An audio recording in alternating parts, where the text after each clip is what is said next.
बोलती पुस्तके. ज्यांना वाचनाचा नाद त्यांना बोलती पुस्तके घाली साद. आमचं चॅनल सबस्क्राईब करा आणि सबस्क्राईब करायला इतरांनाही सांगा. नमस्कार श्रोते मित्र हो, बोलती पुस्तके सादर करीत आहे लेखिका रेखा राव लिखित कथा घालमेल. नुकतीच बढती मिळून समीर साहेबची दिल्लीला बदली झाली. समीर, संध्या आणि त्यांचा आनंद नव्यानेच दिल्लीला राहायला आले. गजबजलेल्या मुंबईत नातेवाईकांच्या गोत्यावळ्यात आत्तापर्यंत राहिलेल्या सावे कुटुंबाला दिल्लीला मजाच येत नव्हती.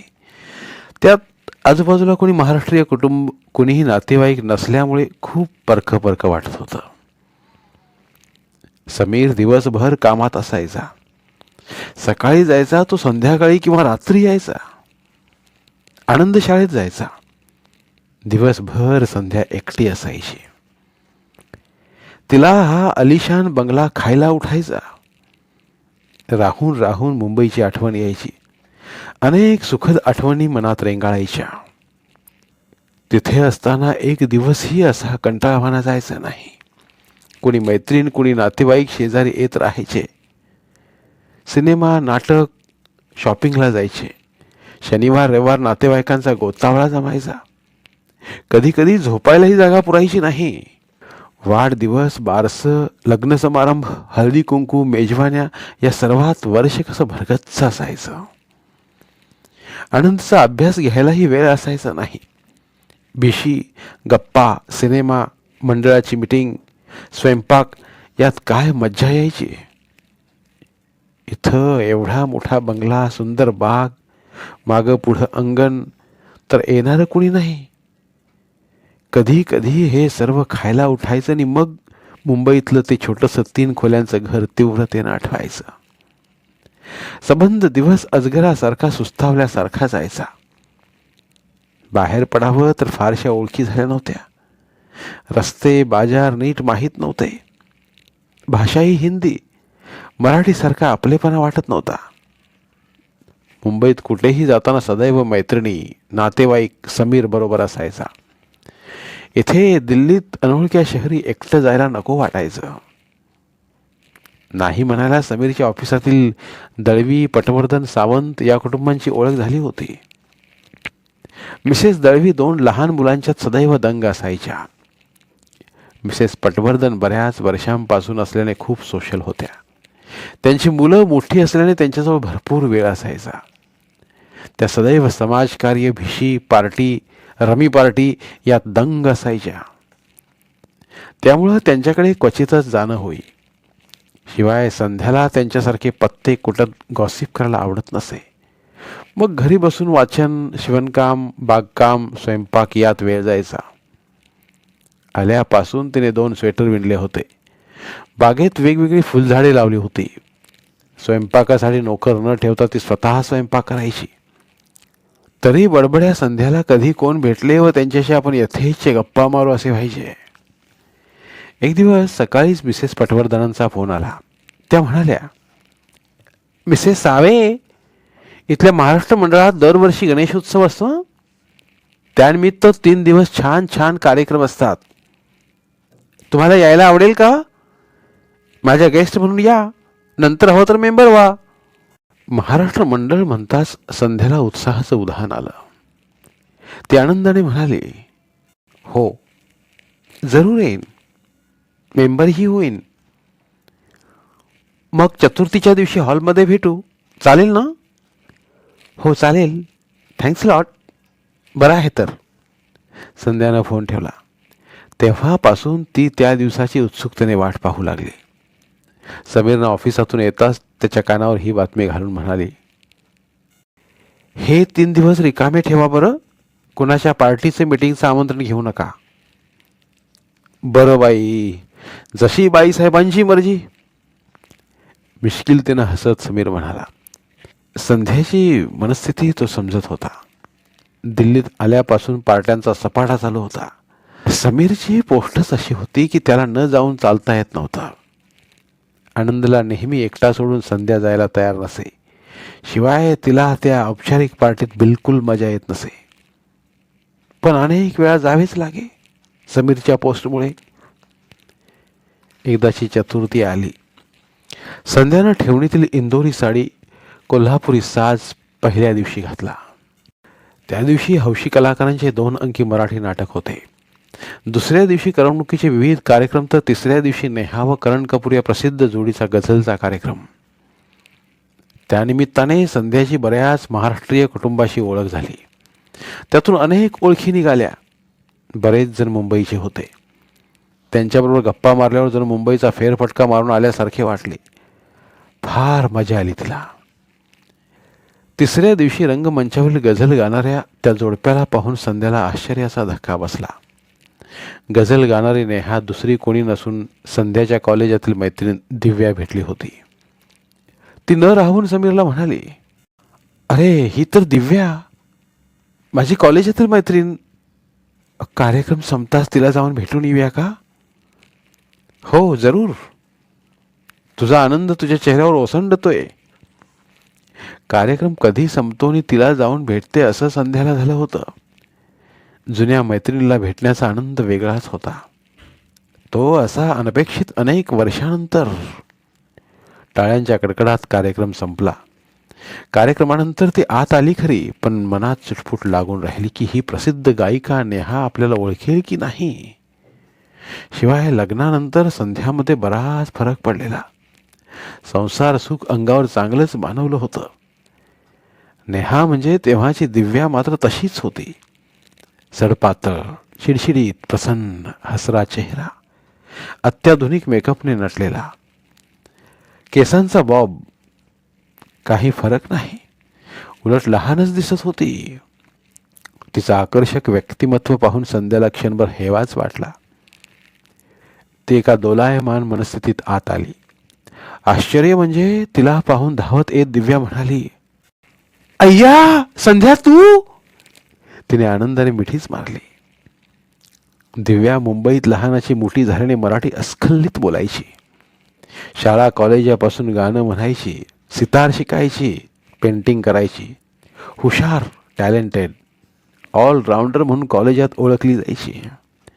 12वी नंतर दिव्यानं जे स्कूल ऑफ आर्ट्समध्ये प्रवेश घेतला. त्यामुळे संध्याची व तिची भेट झाली नव्हती. तरीही दिव्या संध्याला विसरली नव्हती. दोघी मैत्रिणी गळ्यात गळे घालून भेटताच त्यांचे पतिदेव आश्चर्याने अनिमिष नेत्रांनी मैत्रिणींचं प्रेम पाहत होते. दिव्या म्हणाली, अगं संध्या, मी गात असताना तुझ्याकडे किती निरखून पाहत होते, पण तू मात्र हसायला, ओळख दाखवायला बिलकुल तयार नव्हतीस. अगं पण मला काय माहीत तू मला पाहून हसतेस ते. मला तर मनातून शंका वाटत होती की तुला माझी ओळख लागेल की नाही. आणि दुसरं असं की तुझं गाणं ऐकण्यात मी इतकी तल्लीन झाले होते की हसून ओळख दाखवायचं लक्षातच आलं नाही ग. बाकी तू गातेस खूप छान. फार प्रगती केली आहेस. हार्दिक अभिनंदन.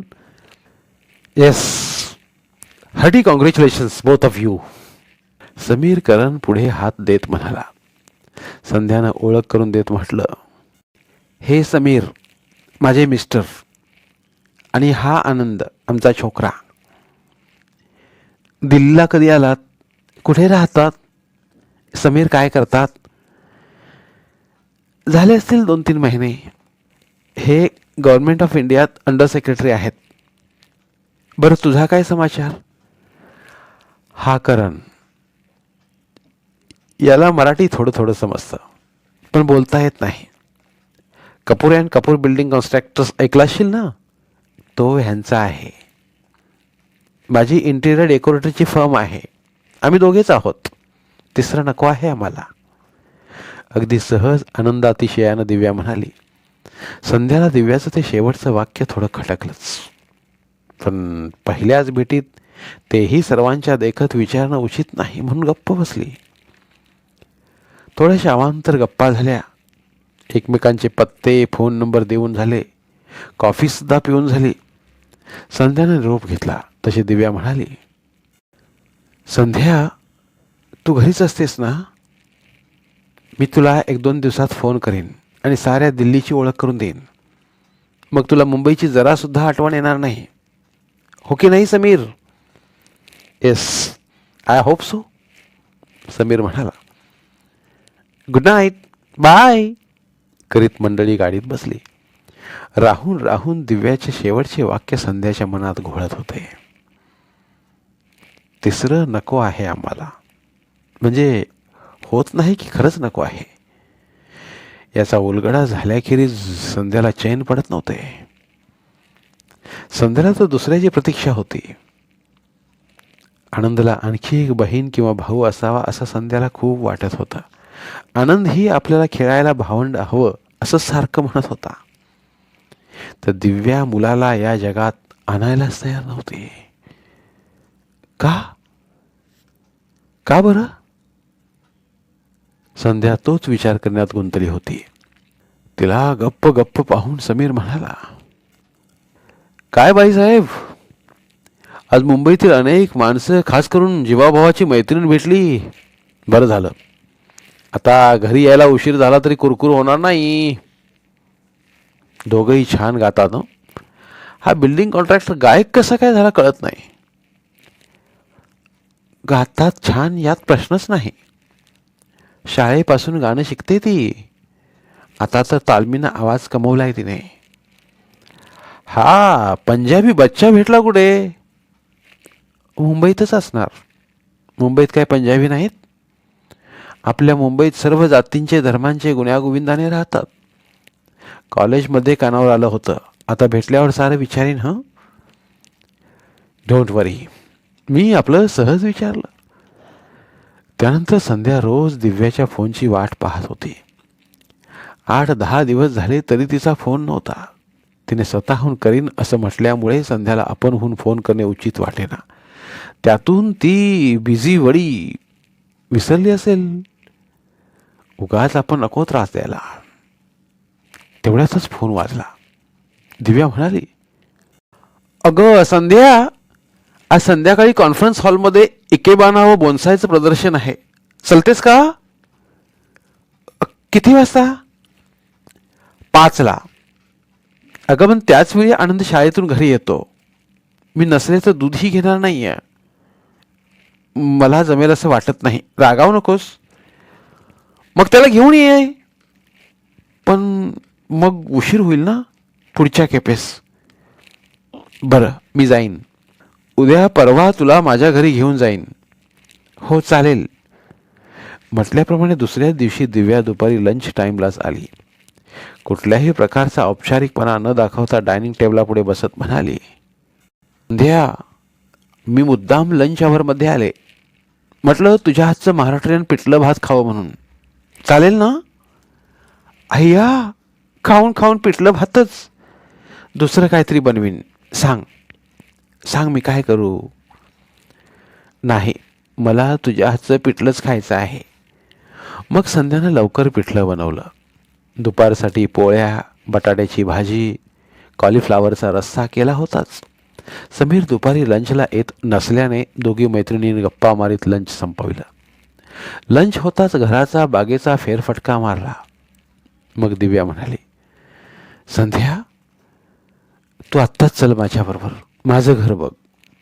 मग तुझा ड्रायव्हर रिकाम असला की तू माझ्याकडे ये. तिचा हात धरून तिला गाडीत बसवीत आणि गाडी स्टार्ट केली. दोघी दिव्याच्या घरी आल्या. दिव्याचं महालासारखं भव्य आकर्षक घर पाहून संध्याचं डोळं दिपलं. मोठी बाग, स्विमिंग पूल, रंगीबेरंगी कारंजी, मोठं पोर्च, अर्धनग्न पुतळे, हे पाहताना आपण एका महालात आहोत की काय असं वाटायला लागलं. आता गालीच्यावर पाय ठेवताना संध्याची पावलं दबकू लागली. खूप अवघडल्यासारखं झालं. तिचं अवघडलेपण बघून दिव्या म्हणाली, बी ॲट होम. अगं, इथं घरात कुणीच नाही, कारण लंच ऑफिसमध्येच घेतो. बोल, काय घेतेस? कॉफी, कोल्ड्रिंक की ज्यूस? इतक्यात नको, थोड्या वेळानं. आधी तुझा हा प्रसाद पाहू दे मला. भांबावलेपणाचा बुरखा दूर सारीत संध्या म्हणाली. एखाद्या आखीव ट्रीपमध्ये त्या गाईडने प्रत्येक वस्तूची ओळख करून द्यावी तशी प्रत्येक खोलीची ओळख दिव्या करून देत होती. हे bedroom, drawing room, kitchen, store, study, family, living room, ही आमची मास्टर बेडरूम. ही जेसू की सवाना बाथ, हा वरचा ड्रॉइंग रूम आणि हा छोटासा बार. बाई ग, तुझं वरचं खालचं घर बघूनच मी थकले. आता मी इथं सेटीवर बसते, चालेल ना? एका सोफ्यावर बसत संध्या म्हणाली. इश्श, हे काय विचारणं झालं? दिव्या म्हणाली. तुझं हे सगळं वैभव घर बघूनच मी इतकी भांबावले. काय ग दिव्या, इतक्या मोठ्या घरात तुला एकटं नाही वाटत? तू थकून नाही जात? अगं, एकटं वाटायला, कंटाळा यायला एवढा वेळ आहे कुठे? आम्ही दोघेही फार बिझी असतो. दिवसातले 24 तास आम्हाला कमी पडतात. घरच्या कामाचं म्हणत असशील तर इतके नोकर चाकर आहेत, ते सर्व व्यवस्थित करतात. आता लंचला गेलेत म्हणून तुला 2च नोकर दिसले, नाहीतर घराची देखरेख पाहायला 6 जण आहेत. शिवाय माळी, गुरखा, ड्रायव्हर वेगळे. दिव्या, तुला एक विचारलं तर वाईट वाटणार नाही ना? विचार ना सरळ. मला माहीत आहे तुला काय विचारायचं आहे ते. हेच ना, की मला मुलाची उणीव भासत नाही का? कसं ओळखलंस? सर्वसाधारणपणे आपल्या भारतीय स्त्रीचा हाच प्रश्न असतो. का? तू भारतीय नाहीस का? आहे ग, पण या बाबतीत माझे व करणचे विचार जरा वेगळे आहेत. कदाचित तुला पटणार नाहीत. आम्हाला मूल नकोय. म्हणजे होत नाही, आमच्यात दोष आहे असं नाही हं. आम्ही मुद्दामच मूल होऊ दिलं नाही. टू बी फ्रँक, मुलं व्हावीत असं कधी वाटलंच नाही. माझ्यासारख्या मैत्रिणी, नातेवाईक म्हणतात कुळाचा वंश कसा वाढेल, घराण्याला वारस कसा मिळेल, इत्यादी इत्यादी. काही जण तर आमच्यात दोष आहे असे समजून सहानुभूती दाखवत मुलं दत्तक घेण्याचा सल्ला देतात. प्रत्येकाला कुठं सांगत बसायचं? तुला म्हणून सांगते, ह्या धावपळीच्या दगदगीच्या स्पर्धेच्या युगात मुलाचं नीट संगोपन करायला वेळ कुठे आहे? कामाचे इतके ताणतणाव आहेत की स्वतःचे छंद जोपासायला, स्वतःकडे लक्ष द्यायला वेळ नाही. तरी सुद्धा आमच्या कामात वेळ काढून आमचा गायनाचा छंद मोठ्या मुश्किलीनं जोपासलाय. मुलांचं म्हणशील तर संगोपन नीट व्हायला हवं. आजकालची मुलं इतकी डिमांडिंग आहेत की त्यांना लक्ष द्यायला वेळ नाही. नोकरावर सोपवलं किंवा बोर्डिंगमध्ये ठेवलं तर बिघडतील की काय ही भीती. आणि बिघडली तर त्याचं खापर आई वडिलांवर. आमच्या करिअर व्यतिरिक्त आम्हा दोघांना म्युझिक, बागकाम, सोशल वर्क, नाटक, वाचन यांची आवड आहे. ते करायला सुद्धा वेळ मिळत नाही. मग मुलांकडे पाहायला वेळ कुठे? ते खरं ग दिव्या, पण आई, हे बघ संध्या, आता पूर्वीचे दिवस राहिले नाहीत. आपण 21व्या शतकात वावरतोय. काळ फारच बदलला आहे. पुरुषा इतकी स्त्रीही स्वतःच्या पायावर उभी आहे. तिलाही एक स्वतंत्र व्यक्तिमत्व आहे.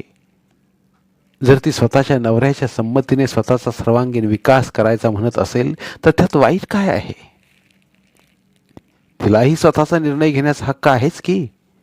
हल्लीच्या स्पर्धेच्या, महागाईच्या, ताणतणावाच्या युगात मुलं वाढवणं सोपं नाही.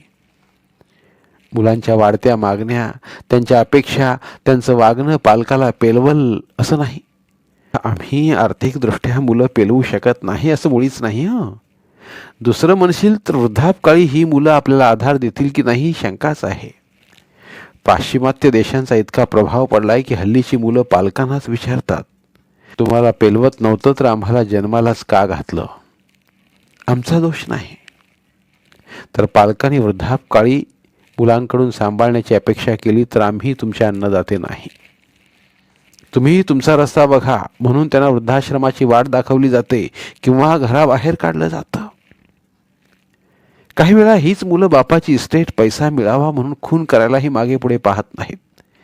त्यावरून भांडणं किती होतात हे आपण पाहतोच. ते सगळं खरं ग, पण आपल्या भारतीय संस्कृतीत तसं नाही. एवढ्या सुधारलेल्या विदेशातील स्त्रिया सुद्धा मुलांसाठी किती खटाटोप करतात. 3-3 मुलांना जन्म देतात. अनेक दिव्यांतून जातात. आपण वाचतो पाहतोच की. हो, बरोबर आहे तुझं म्हणणं. त्यांना आई पण म्हणजे मदरहूड एन्जॉय करायचं असतं. आपण स्त्री आहोत, आपल्याला स्त्री सुलभ भावना आहेत याचा अनुभव घ्यायचा असतो. आपल्या भारतातही अनेक जण लग्न न करता मातृत्व पेलतात आणि उघडपणे त्याचे प्रदर्शन करताना दिसतात. मग आपण सिंगल मदर आहोत म्हणून प्रौढी मिरवतात. अर्थात हा ज्याचा त्याचा प्रश्न आहे. मला यातलं काहीच नको आहे. मला माझ्या विकासात प्रगतीत अडथळा नको आणि जन्म दिलेल्या मुलाचे हाल व्हायला नकोत, म्हणून आम्ही दोघांनी मूल न होण्याचा निर्णय घेतला आहे. आता इतरांना काय वाटतं हा त्यांचा प्रश्न आहे. त्याविषयी विचार करायला मला मुळीच वेळ नाही. दिव्या, तुझ्या माझ्या विचारात ह्या बाबतीत खूप फरक आहे. तुझ्या विचारांशी मी सहमत नाही. हा विषय फार वाढवायला नको. बरं, मला आता निघायला हवं. तुझा खूप वेळ घेतला. अगं ज्यूस तरी घे. फ्रीजमधून तिने काढून दिलं. उभ्या उभ्याच तिने ग्लासमधला ऑरेंज ज्यूस संपवला. दिव्यानं ड्रायव्हरला संध्याच्या घरी सोडायला सांगितलं. गाडीत बसल्यापासून संध्याच्या मनाची नुसती घालमेल चालली होती. मनात नुसतं विचारांचं मोहळ उठलं होतं. अनेक प्रश्नचिन्हे नाचत होती. दिव्या म्हणते ते कितपत बरोबर आहे. आपलं करिअर, अशा आकांक्षा, छंद पूर्ण करण्यातच स्त्रीचा खरा आनंद आहे. एक आई म्हणून तिचा आई पण भोगण्यात जे सुख, आनंद, समाधान आहे ते करिअरमध्ये आहे. करिअर मोठं की आई पण? मी केवळ आई पण सिद्ध करण्यासाठीच आई झाले का? मी माझ्या प्रगतीचा, व्यक्तिमत्वाचा विचार केला नाही म्हणजे मी मूर्ख आहे का? छे छे. मग तिला आठवला तो 7 वर्षांपूर्वीचा प्रसंग. लग्नाच्या 2 वर्षांच्या अखंड प्रतीक्षेनंतर अनेक डॉक्टरांना दाखवून आल्यावर सगळं नॉर्मल झालं. टेन्शन घेऊ नका म्हणून त्याने दिला सल्ला, मूल हवं म्हणून प्रतीक्षा केल्यानंतर झालेला गोरापान, छोटासा नाजूक काळेभोर जावळ असला तो इवला इवला जीव, तो आनंद, शरीरातील ती वेगळी वेगळी स्थित्यंतर, त्यात अनुभवलेला असीम आनंद, 9 महिने उदरात राहिलेला, अनेक हालचाली करणारा तो नाजूक इवला असा जीव टॅ टॅ करून बाहेर आला तेव्हा तेव्हा साऱ्या वेदना विसरल्या. समीरचा पिता झाल्याचा तो तृप्त समाधानी चेहरा, मग बाळाची विविध रूप, समीर संध्यानं बरोबरनं घालवले त्याच्याबरोबरचे क्षण, त्याच्या विविध छटा आणि दोघांच्या प्रेम वर्षावानं नाहून निघत असलं त्याचं आजचं रूप. आज आनंद 7 वर्षांचा झाला होता. पण त्याचे पहिले चिमखडे बोल बाबा आई अजून कानात घुमत होते. 11 महिन्यानंतर आनंदानं अडकळत टाकलं पहिलं पाऊल अजून तिच्या स्मृतीपटलावर ताज्या फुलाप्रमाणे ताजं होतं. दिवसेंदिवस दोघांच्या विविध व्यक्तिमत्वांचे रंग पेहरून वाढणारा आनंद समीर संध्याला आगळाच आनंद समाधान देत होता. हा आगळा वेगळा आनंद, ही अनुभूती, हे सुख, हे समाधान नेहा करणसारख्या करिअरवाल्या व्यवहारी श्रीमंत जोडप्याला मिळणार होतं का? उदरात वाढवून त्याला संस्कारांची, प्रेमाची, त्यागाची लेणी चढवून पूर्ण विकसित झालेल्या त्या फुलाकडे पाहण्याची तृप्ती, समाधान त्यांना मिळणार का? छे, कदापि नाही. सुधारलेल्या, शिक्षित, सुसंस्कृत श्रीमंत जोडप्यानं पुढं होणाऱ्या संततीविषयी असा दृष्टिकोन ठेवला, असे स्वार्थी, मतलबी, आत्मकेंद्रित विचार केले तर हे जग चालेल का? उत्तम नागरिक, सुसंस्कृत मानव वंश खुंटूनच नाही का जाणार? आजची संतती ही उद्याचा सुसंस्कृत समाज आहे. प्रत्येकाने असा स्वार्थी विचार केला तर समाज कसा बनेल? छे छे. एखाद्या नेहा करणसारख्या प्रगल्भ क्रांतिकारक जोडप्याची गोष्टच वेगळी. सर्वच जोडपी त्यांच्यासारखा विचार करीत नाहीत. असा विचार करणं हे मूर्खपणाचं आहे. निदान माझ्यासारख्या भारतीय स्त्रीला हे मुळीच पटत नाही. ज्या स्त्रियांना मुलं होत नाहीत अशा स्त्रियांवर विविध संशोधन करून, दिवस रात्र मेहनत करून आज जे अनेक उपाय, उपचार वैद्यकीय क्षेत्रात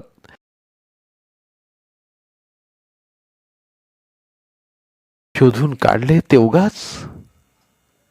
ज्या स्त्रियांवर असे उपचार करून त्यांना मुले झाली त्यांचा आनंद, समाधान, तृप्ती हे नगण्य आहे? वैद्यकीय शास्त्रात आज नवीन नवीन शोधांमुळे अपत्यहीन जोडप्यांना मुलं होण्याचं वरदान मिळाले ते उगाच? नेहा करणसारखी बोटावर मोजता येतील अशी काही जोडपी असतील ही, ज्यांना संतती नको आहे, केवळ स्वतःचे करिअर, स्वतःची प्रगती, स्वतःचे सुख, स्वतःचा विकास करायचा आहे. अशा लोकांची भांडून वाद घालून उपयोग काय? शेवटी प्रत्येक व्यक्तीला त्यांचं व्यक्ती स्वातंत्र्य आहे. त्याला स्वतःचा निर्णय घेण्याचा हक्क आहे. नेहासारख्या स्त्रीला आम्ही हे कसं पटवून देऊ? माझ्यासारख्या अनेक स्त्रिया असतील ज्यांना संसाराचा आनंद, आयुष्याची पूर्ती स्वतःच्या मुलांमध्ये दिसत असेल. माझं काहीच चुकलेलं नाही. माझे विचार कदाचित दिव्यासारख्या आधुनिक उच्चवर्णीय स्त्रीला पटत नाहीत, एवढंच. आनंदला एक भावंड असावं आणि मी त्यासाठी करीत असलेली प्रतीक्षा यात काहीच गैर नाही. त्याबरोबर मनात चाललेली घालमेल पार विरघळून गेली. अनेक प्रश्नांची उत्तरं आपोआप मिळत गेली. मन कसं हलकं पिसासारखं झालं. क्षणात सारा संभ्रम गायब झाला. धन्यवाद. पुन्हा भेटूया एका नवीन कथेसह.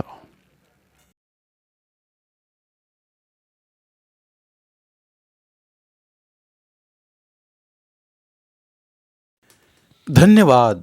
प्रिय श्रोते मित्र हो, आपल्यासाठी एक आवाहन. आमच्या चॅनलच्या प्लेलिस्ट विभागात तुमच्यासाठी शेकडो कादंबऱ्यांचे ऑडिओ बुक्स उपलब्ध आहेत. तिथे प्रत्येक कादंबरीचे सर्व भाग एकत्रित मिळतील.